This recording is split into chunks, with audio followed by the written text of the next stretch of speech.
taquicardia. Empecé como a sentir que esa información no era solo mía, sino que era de mis hijos. En esa carta, Suzuki le dice a mis padres que estaba embarazada.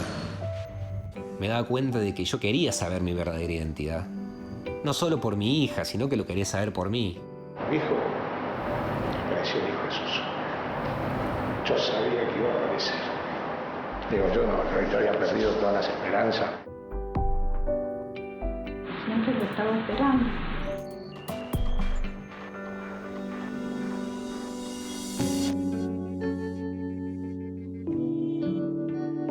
¿Y vos a dónde estás? ¿A dónde estás?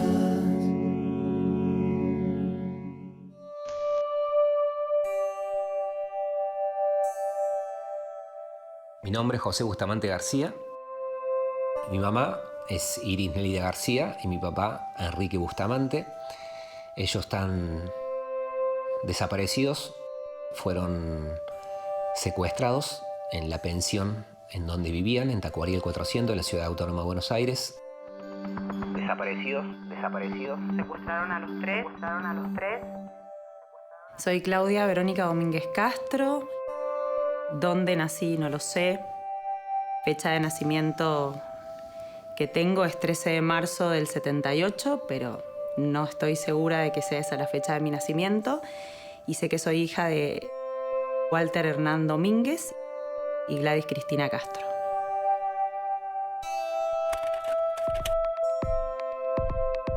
Nací en la ESMA en el año 1977, presumiblemente, dado el testimonio de sobrevivientes de ese centro clandestino de detención y exterminio, en julio.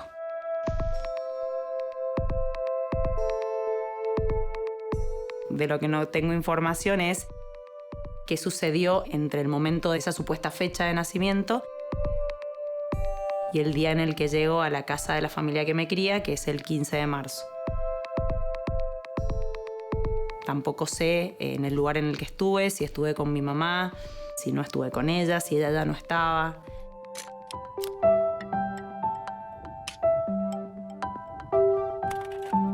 Yo me crié en una base, en la base de Puerto Belgrano, al sur de la provincia de Buenos Aires.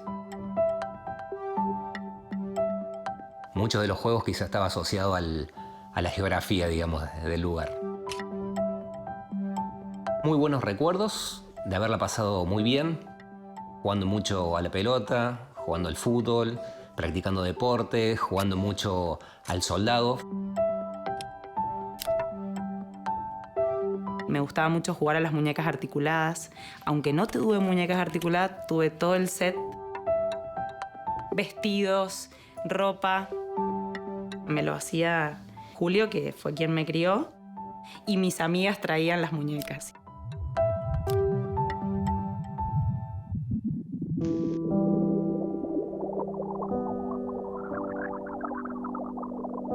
Yo fui criado por un matrimonio en donde mi papá de crianza era marino, militar. En el año 1985, en octubre, él fallece. Lo que ocurre generalmente es que tengas que dejar la vivienda que estabas justamente ocupando.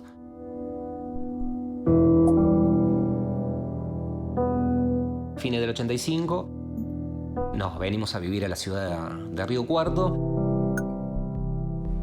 Y aproximadamente transcurrido un año de estar viviendo aquí, mi mamá de crianza me cuenta que no era mi verdadera mamá. Fue esa noche una tristeza muy profunda, es decir, enterarte de eso es un shock. Pero a la vez no quise tener la inquietud de saber entonces quién eran mis padres. Lo quise tomar como si hubiera sido un sueño, una pesadilla en algún punto, y lo dejé sepultado.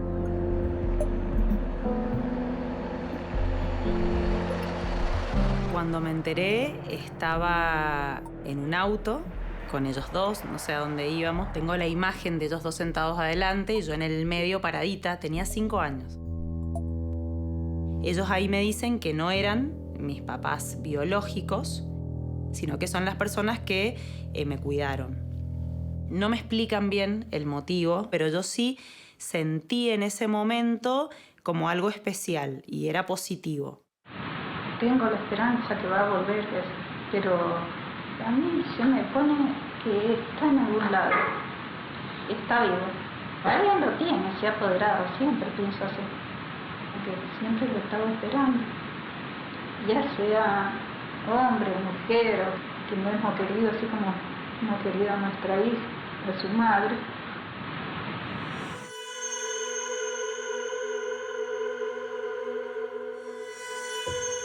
Yo José lo conozco desde muy chica. Yo tenía 12 años y él 14. Con respecto a la identidad de José y mis sospechas de que él podía ser hijo de desaparecidos, y viendo esa coraza que él tenía, yo esperé los 30 años del golpe para abordarlo y preguntarle, José, o sea, fue para mí un momento planeado y a la vez no sabía la respuesta porque ya conociéndolo sabía que se iba a negar y que no sé si le iba a gustar mucho que yo le preguntase eso. Pero bueno, lo abordé y le digo, José, ¿vos no serás hijo de desaparecidos? A lo que él quedó atónito. Hubo una carta muy dura de Suzuki en enero del 77, donde ella quería que la aceptemos como era, que militaba en una organización en Montoneros, que habían pasado a la clandestinidad. En esa carta, Suzuki le dice a mis padres que estaba embarazada. ¿Podemos dejar de hablar de las cámaras?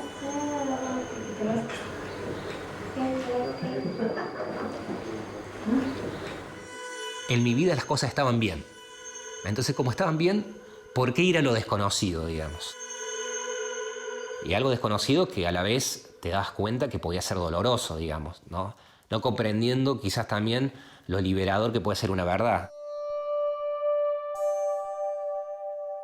Cuando yo salí del secundario y entré a la universidad, un poco fui impulsada a elegir esa carrera, ingeniería en sistemas, porque la que yo siempre quería y manifestaba, que era estudiar educación física, ese prejuicio que había un poco de que era una carrera que no te iba a dar mucho el día de mañana, que económicamente no te iba a dar, que creo que era una preocupación también muy generacional, ¿no? De ellos, siempre. Ingresé a la UTN y ahí en la UTN conocí a, las personas creo que me hicieron como... que marcaron mi vida en muchos sentidos. A pesar de que ninguno terminó siendo ingeniero. Era un grupo de 7, en donde eran 4 varones y 3 mujeres. A medida que nos fuimos conociendo con este grupo, las historias fueron saltando. Uno de los chicos era hijo de desaparecidos. Otro de los chicos, su mamá había sido presa política y su papá desaparecido también. Yo soy hija de presa política, mi papá exiliado. O sea, 3 personas que la dictadura nos había atravesado y nos estábamos juntando ahí sin saber muy bien por qué. Y Claudia nos cuenta que ella era adoptada.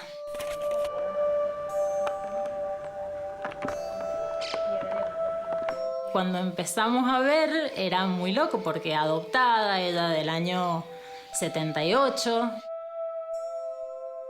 Tenía un tío militar que también... Entonces, claramente, a mí me cayó rápidamente la ficha y le pregunté, Claudia, ¿pero vos nunca has pensado que podría ser hija de desaparecidos? Ay, mira, me quedo en la Juli. A ver, la Juli. La Juli. Silvia fue la persona que empieza a traerme esas incoherencias que yo necesitaba. Como veía que yo no las recibía como para decir sí, soy apropiada, porque veía que yo no tenía la información a pesar de que ella me la brindaba, respetaba los momentos en los que yo conectaba con eso. Había tenido padres, quiénes habían sido esas personas o cómo yo había llegado a la casa. O sea, yo sentía que a mí me habían abandonado. Siento que fui abandonada acá y fui bien recibida acá. Entonces yo por eso como que no quería saber. Hay 2 cuestiones que pasan. somos padres con Vanina, de nuestra primera hija, Victoria. De los abuelos, ¿sí? ¿Quiénes son? Y bueno, ya ahí como que empieza a hacerte ruido el hecho de no saber tu verdadera identidad y no hacer nada al respecto. Sabía que era una decisión que estaba tomando yo, pero que tenía obvias consecuencias sobre el futuro de nuestra primera hija en ese momento, ¿no? Sin saber qué hacer, sí, pero ya empezándolo como teniéndolo como una inquietud. Pero a los pocos meses de ser padres recibo una comunicación del equipo de acercamiento de Abuelas de Plaza de Mayo, filial Córdoba. Fue muy choqueante, como que sentí, digo, alguien sabe algo que yo no sé, quizás se confirma lo que yo pensaba que podía ser una posibilidad.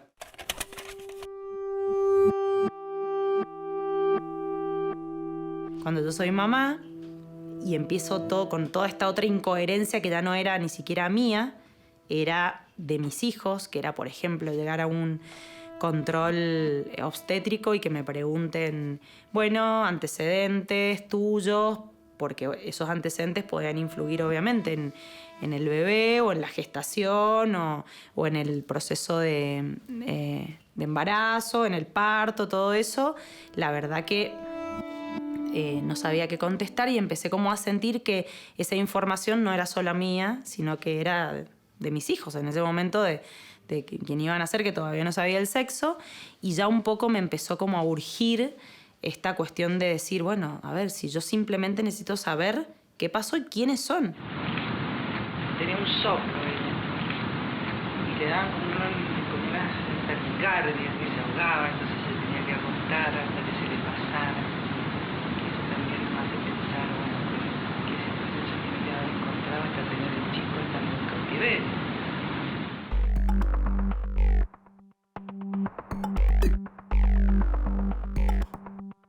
Me contactó una persona, Carolina, que la verdad que fue genial en toda esa etapa de acercamiento para ver qué es lo que yo quería hacer. Nada impuesto, nada forzado. Entre ese contacto que fue aproximadamente en marzo hasta diciembre, que me hago la extracción. No lo compartí absolutamente con nadie, fue un secreto al tomar esa decisión, ir a hacerme la extracción. Fui a Córdoba Capital, de acá desde Río Cuarto. Fue todo muy respetuoso, prácticamente nada se me preguntó. A la vez estaba tomando la decisión de empezar a recorrer un camino en cuanto a querer saber, por mi hija, por mí, obviamente, pero a la vez no quería pensar las posibilidades, digamos, hasta que en algún momento llegó el resultado. El resultado en ese momento dio negativo. Pero en ese momento que dio negativo fue como una especie de alivio, de decir, bueno, ese no es mi origen, eso que podía ser algo triste, porque lo veía ese momento como que ser hijo de desaparecidos, si bien era tener la certeza de cuál era tu origen, a la vez era terriblemente triste.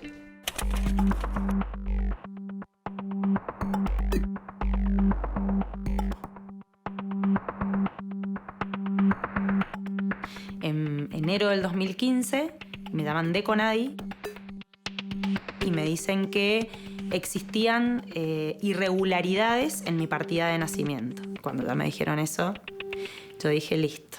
La posibilidad de analizarme me llegó, en realidad, bueno, creo que no estuve preparada para eso. Creo que intentaba y no podía, pero sí tenía un deseo relacionado con esto de saber si alguien más, parte de mi familia biológica, existía o saber el motivo por el cual me habían abandonado. Así que bueno, terminamos de ese mes de enero, de ese llamado, realizando el ADN en el mes de julio de ese mismo año, o sea, casi 6 meses después.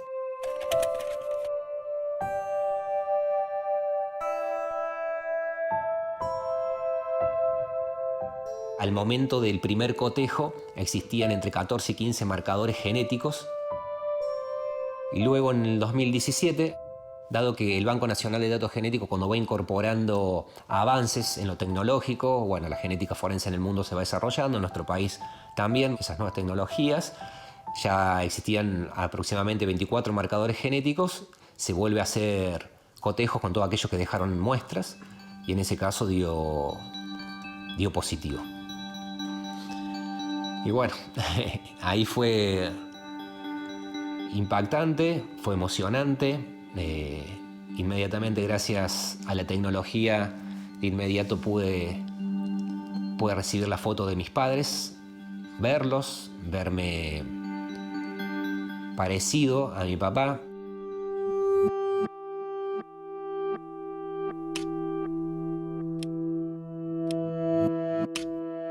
Entre felicidad y tristeza, porque sabes que tus hijos no están, que no los vas a conocer, que les pasó lo que les pasó y que no sabes cómo vas a vivir esto. Que si bien después, al cabo de todo este proceso entre que tuve el negativo y el positivo, me daba cuenta de que yo quería saber mi verdadera identidad. No solo por mi hija, sino que lo quería saber por mí, ¿no? Lo tenía muy adormecido, muy negado, relegado. Después me di cuenta al tiempo de que yo ya las había visto, porque cuando me hice la primera extracción, recuerdo haber ingresado a la página de abuelas. Me vi parecido a mi papá, pero nomás como que dije, no, si acá dice nacido en julio, yo no nací en julio. Es decir, una locura, la negación al extremo, por así decirlo. Y ni siquiera lo compartí con mi pareja, porque podía haber dicho, mirá, ¿no te parece que es parecido a mí? Como dije, ¿qué parecido? No, Bustamante, no es mi familia, dije. Llegamos a la casa de mi papá, yo lo miro y le digo, hijo, apareció el hijo Jesús. Miró para abajo, digo, ¿me escuchaste, hijo? No, yo sabía que iba a aparecer. Digo, yo no, yo había perdido todas las esperanzas.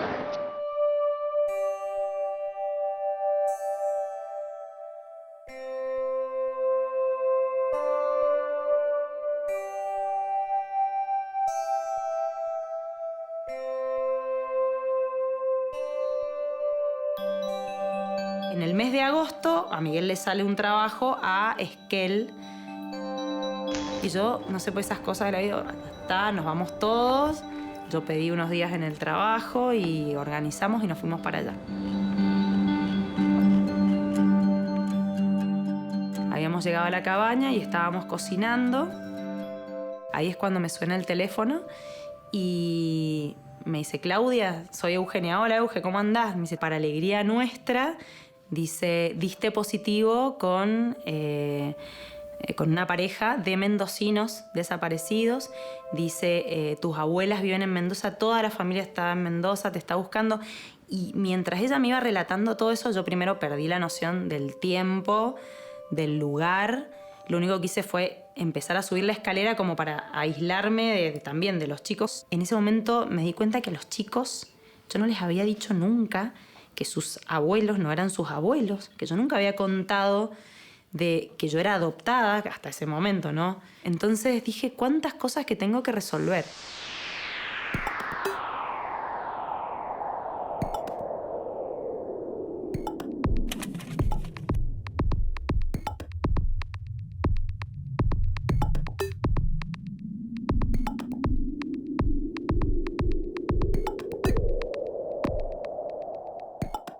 Mandé un mensaje de texto a Eugenia y le dije, ¿cómo se llaman mis papás?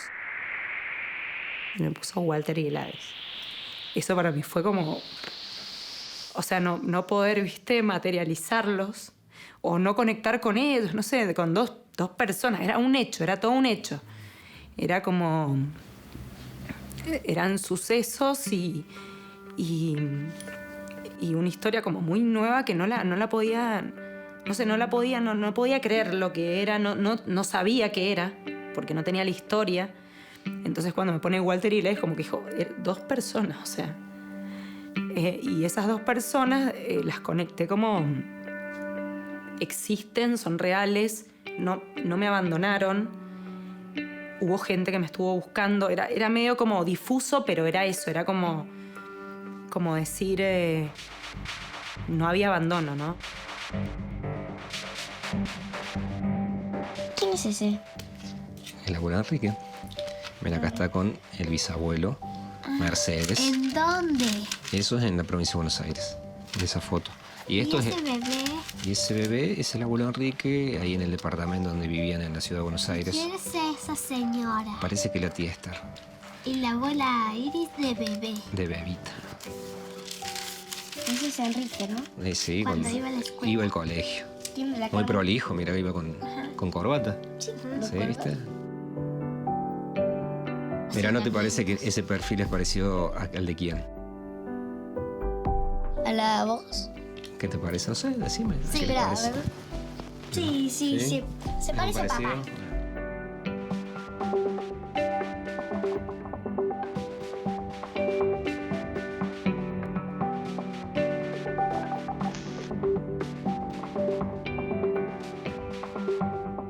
Para mí es hermoso saber quiénes fueron sus verdaderos abuelos.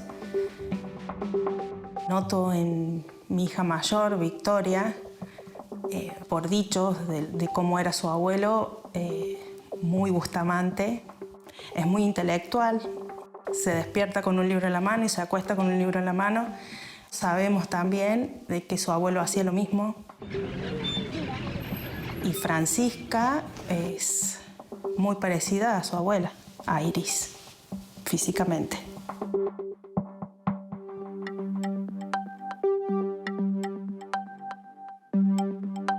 Asumimos como familia de ir viviendo nuestra verdadera identidad, es que las chicas puedan tener su verdadero apellido, mi apellido, ¿no?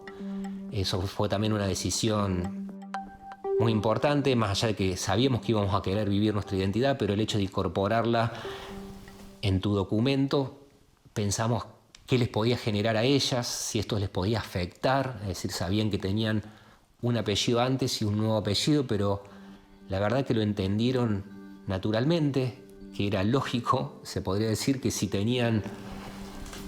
su papá conoció a sus verdaderos padres y estos tenían sus apellidos, eran sus apellidos, eran mis apellidos y por traslación eran sus apellidos, ¿no? Recuerdo que en el regreso, en todas las radios, que eran todas radios AM, que se escuchaban así más o menos en el camino de regreso, y en todas estaba la información de que la restitución de una nieta, de la nieta 117, y que todo el mundo hablaba, opinaba, y yo esperando escuchar mi nombre, que no era así, pero recuerdo que los chicos por ahí dormían en el viaje, y recuerdo a los dos más chicos durmiendo y Guadalupe sentada igual que yo, mirá lo que te estoy diciendo ahora, sentada en el asiento parada entre medio de los dos, diciendo cuando escuchaba esta historia, ¿y cómo pueden encontrar a alguien, así hablándote de alguien? En ese momento tomé conciencia de que ella estaba entendiendo de lo que me estaba hablando, que ella tenía mucha información porque ellas veían todo el tiempo Paca Paca y la historia la entendían. No sabía de quién estaban hablando. Más adelante me enteré, pero en realidad en ese momento yo no sabía quién era. Yo le pregunté a mi mamá cómo se hacía el ADN y cómo todo eso, porque toda la historia ya la sabía. Vi un par de cortos de Paca Paca, también muchas historias de restitución, habían cortos animados, te lo explicaban muy bien, pero como que te lo explicaban más para niños, o sea, para la edad. O sea, que lo otro ya lo tenía claro. O sea, eso me impactó, y lo otro que me impactó fue tener que responderle en tercera persona. Y probablemente a esa chica le han... O sea, y esa chica era yo.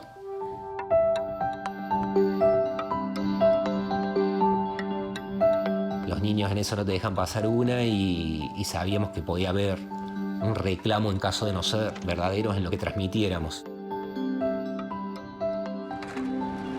Y bueno, y ellos lo fueron viviendo hasta el momento, puedo decir, de la mejor forma, ayudados por familiares, todo el gigante equipo que hay en Abuelas de Plaza de Mayo, que también te brinda una contención, siempre y cuando vos la necesites. Ellos están al pie del cañón y en nuestro caso nos dieron un apoyo cuando nosotros hemos necesitado de alguna palabra, decir cómo empezar a transitarlo con ellas, ¿no? que eran niñas.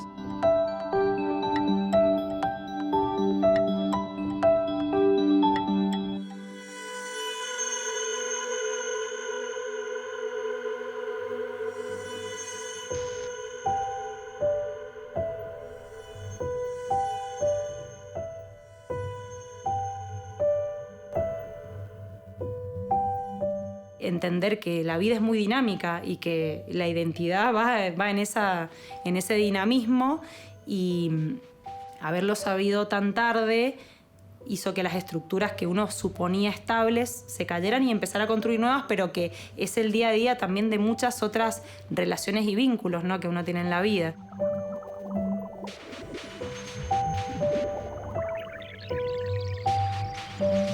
Creo que son procesos que no los he terminado, que estoy en otra etapa y creo que van a venir muchas más, y creo que tal vez las de urgencia por equilibrar la de mis hijos pasó, y veo que ellos solos lo transitan y lo van incorporando como pueden, y son víctimas mis hijos, que son los que, bueno, tienen que tratar de recuperar sus verdades, un poco desde la mía y un poco desde lo que van viviendo, ¿no?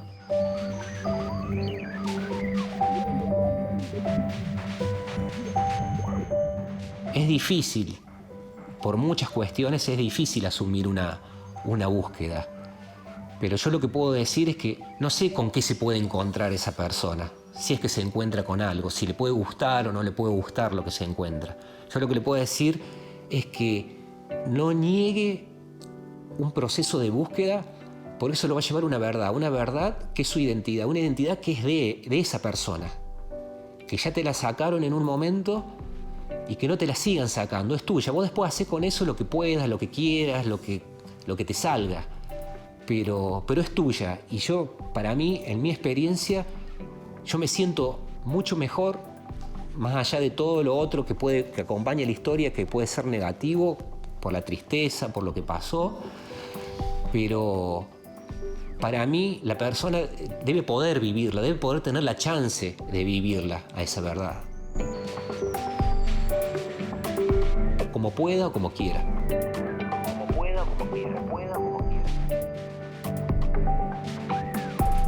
Volvería a hacerme el ADN y volvería a buscar esa verdad.